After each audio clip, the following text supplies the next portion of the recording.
You may want to know what kind of devices are commonly used with pedal steel and what have people used traditionally. It's really a matter of taste, but I'll just show you a couple of the more common ones. Easily the most common one is reverb. Here's what it sounds like without reverb.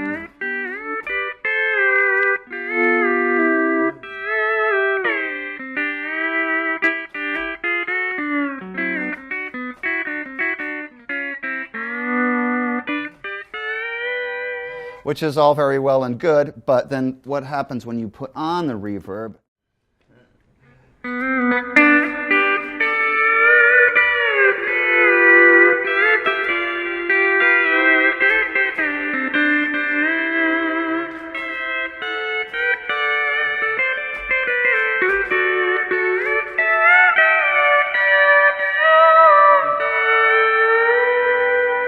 It just adds a huge landscape of sound, and it's highly desirable in my estimation. It plays into the hovering, hanging quality of the instrument. There's just a lonesomeness of the reverb sound. It also gets absorbed a lot by the track that you're going to be on or the band you're playing with. So even though this sounds like a fairly indulgent reverb setting, when in context it won't necessarily sound that vast. For kind of a more fun experiment thing, you can also look into duplicating some of the sounds that some famed players like Sneaky Pete Kleinow or Buddy Cage used in the 70s when pedal steel and was meeting rock music, or at least slightly revved up country music for the first time, and using a distortion unit. Now, you've already got plenty of sustain based on your tone bar being as heavy as it is, and the nature of the instrument. But then if you add the distortion that you can get with the Rat, which is a common, very popular distortion pedal, you have some pretty impressively gnarly sounds.